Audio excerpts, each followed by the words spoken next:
My niece's engagement was supposed to be a celebration. Instead, it ended with a toast that destroyed a family. They called me a crazy cat lady, and then I bought their winery. What happens when the person you humiliated in public has the power to ruin you in private? Stay with me. If you love watching justice served slowly and perfectly, hit like now and subscribe for more stories where the underdog gets the last laugh.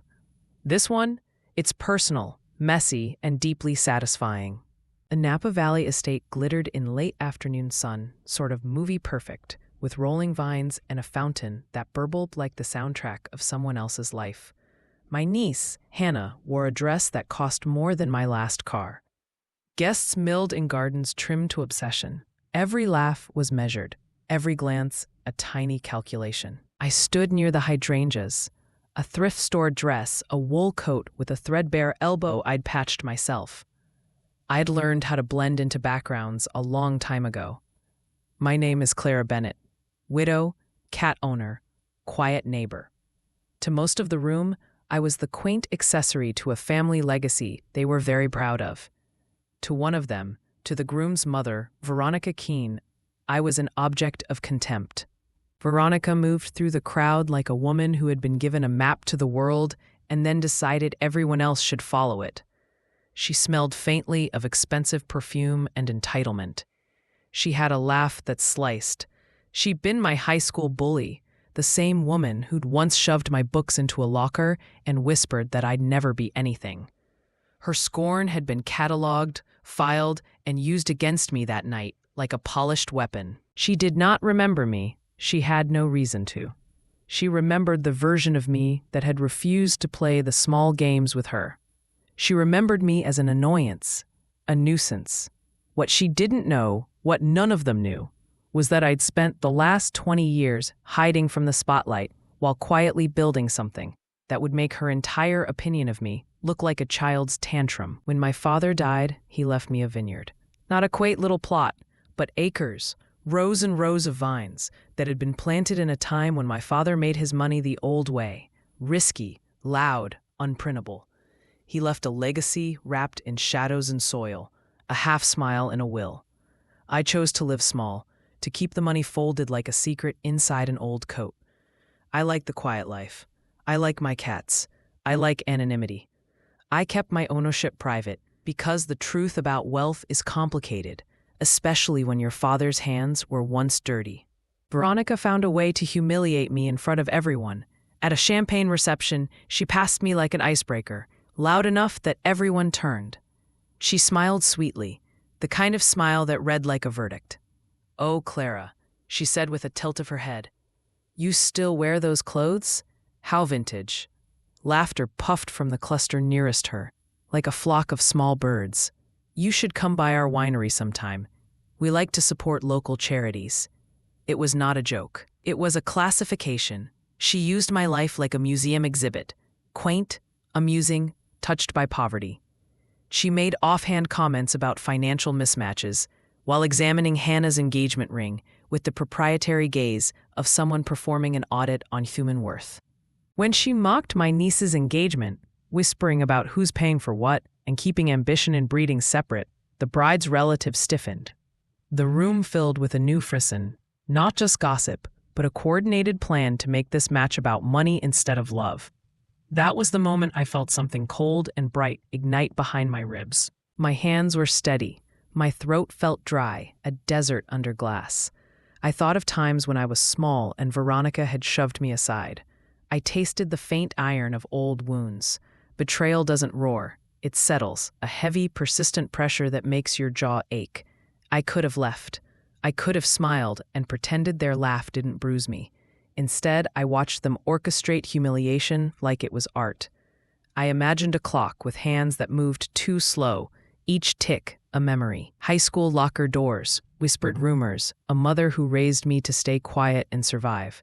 I felt a thing that I hadn't allowed myself in years, a craving for justice so precise it felt like a hunger. A week later, at home, I sat in my kitchen with the morning sun slanting across a stack of vintage catalogs. My phone buzzed with a text from Hannah. They tried to call off the engagement. They want a prenuptial clause and want financial parity for the reception. Mom is distraught. The word distraught was small and red on the screen. I stared at it until the letters bled. I had money, more than I ever admitted. I had a means that did not require confrontation, a plan that could be executed like a gentle, stunning surgery. Revenge, I decided, would not be vulgar. It would be surgical. It would be clean and public in the best way possible. I drew up a simple vow to myself. I would protect my niece and expose the ugliness she had been dragged into. I would make Veronica feel the collapse of her arrogance. Not with theft, not with shame alone, but with the language she respected. Money, power, reputation. I began small and precise. I set up a shell company with the legal finesse I'd learned from long nights poring over old business ledgers my father left behind. I spoke to brokers using the voice of a modest buyer, asking for distressed wineries in the region. Veronica's family had one, Keen & Sons, once a proud name, now sagging under debt and poor management. I arranged meetings as a quiet investor. I brought in a team of managers who knew how to revive soil and spirits, people who could fix omissions Veronica had ignored for years. We did the math quietly. We placed an anonymous bid. We bought the failing winery and its debt through a trust in a way that couldn't be traced back to me in the early filings. They were oblivious. Veronica and her husband flung themselves over legal documents, smug in their assumption that only people of their social class could rescue them. They comforted themselves with the idea that their enemies were visible, not invisible. Pride, it turns out, is deliciously blinding. While we moved the paperwork, I curated a separate, small team to dig into the Keen family's finances. We found loopholes, patterns of diversion, and a few careless emails that linked Veronica's side to a shell supplier chain that had been bleeding the winery dry. Not enough to call the cops, but enough to make a narrative. Arrogance turned into incompetence, turned into collapse. I sent an anonymous package to a respected local journalist who loved exposés. Inside, copies of invoices, redacted emails, ledgers that painted a precise picture of mismanagement and greed. The journalist smelled of story, not messy crime, but the delicious kind where a family's public face did not match the numbers behind the curtain. Everything had to be timed. The journalist published a piece the same week I formalized the purchase. The headline was polite but lethal. Family fortune fades inside Keen & Sons' sudden decline. It spared no dramatic flourish and asked questions the family hated answering. Short sentences now. Veronica read the article in the Morning Sun, coffee cooling beside her manicured hand. She felt a small, disbelieving twitch in her jaw. She called her husband. He muttered things that were not reassurances. Their winery's phone started ringing. Suppliers asked for overdue payments. The invitations to charity galas dried up because reputation is a currency that travels fast on lips and in columns. I watched this unfold from the back of a restaurant where my table had a view of the valley. My pulse thudded in a rhythm that felt like a metronome for revenge. Steady, predictable, inevitable. I pictured Veronica's face as the narrative compressed. Arrogance, confusion, then a public scramble. I did not savor the humiliation like a connoisseur. I savored the correction. There's a difference. Revenge, in my mind, had to feel like a rectification of an imbalance, not a petty meanness. I told myself this as if it were a prayer. Then came the engagement reception 2 months later. A smaller venue for private family and friends, but with the same brittle opulence. People who used the world for mirrors arrived in mirrored ways. The atmosphere had a new layer, a nervous edge that comes from watching someone else's reputation fray. I had been invited, of course. It was my niece. I arrived early and sat at a table nearest the head of the room. I wore my old wool coat and a simple pearl necklace Hannah had given me. Inside, I held another secret, the formal papers that showed my purchase of Keen & Sons, certified and binding. They were folded in my purse like a second heart. When it came time for toasts, Veronica took the microphone. Her smile was practiced, brittle as old glass. She gave the customary words, praise for her son, a small jab at keeping standards, and a little aside about knowing how to keep a family's name intact. People laughed politely. Then I stood. The room blinked. There was a reason people expect modesty from old women in thrift store coats. When they move, it disrupts a carefully arranged pattern. I walked to the podium like someone on a runway. My voice was steady. I told a brief story of my father in a vineyard where grapes learned patience, of Hannah's stubbornness and her heart. I framed it as a love story because love deserved framing. Then I did something no one saw coming.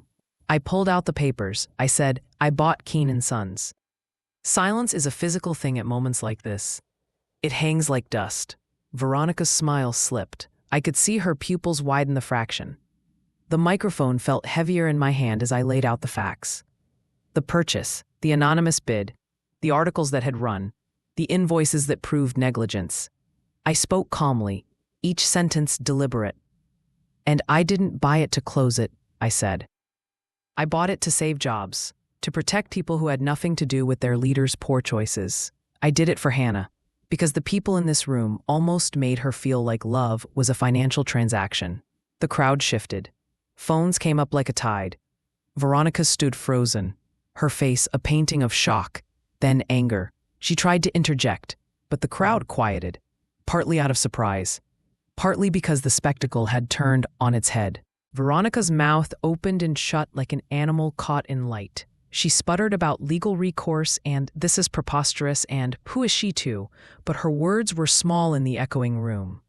The man who had once smiled with her at charity galas, her husband, looked away. The silence pressed until it produced sound, the murmurs of people recalculating social debts. I described in plain, unemotional language the steps I had taken to ensure the winery's future. New management, protected jobs, and a transparent audit to correct the misappropriations. I watched Veronica's face collapse into something I'd only seen in mirrors after the bullying. Disbelief mated with humiliation. The payoff wasn't fireworks. It was the slow crumble of a myth. Veronica had called me a caricature for years. The caricature became the architect of her downfall. She tried to pivot, to make herself the victim, but in the court of public eyes, her record was the judge and the journalist had done his work. I felt release, but it was not giddy. It was the thing that comes after a long storm, exhausted, clean, a little hollow where the storm had been. Hannah hugged me then, and I could feel her body shake with gratitude and new understanding.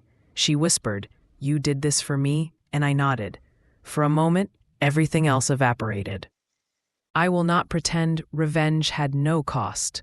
Watching a person I once knew reduced to a spectacle was complicated. I had to muscle through a history that said, "Don't become like them." And I didn't. My aim wasn't cruelty, it was correction. Veronica had weaponized class and had tried to erode Hannah's dignity. I used what I had to restore it. People often confuse justice and vengeance. Justice is measured, preferably impartial. Vengeance is appetite. My actions sat at an intersection. I used wealth to equalize an imbalance of power. That felt in my bones moral. The people who had suffered under Veronica's decisions, staff, suppliers, small farmers, would now have a future. I'd turned private wealth into public repair. The video of my toast went viral. Someone in the crowd had recorded the moment I revealed the purchase and posted it within minutes. By morning, it was all over social feeds with the headline, "Mysterious Benefactor Saves Keen & Sons and Publicly Shames the Family." The comments split between admiration and indignation. Some accused me of grandstanding. Others called it poetic justice. Veronica retreated into denials and lawyers, but the damage had been done. The social invitations dwindled. Local charities distanced themselves. Her friends who once performed loyalty as a form of currency now performed silence.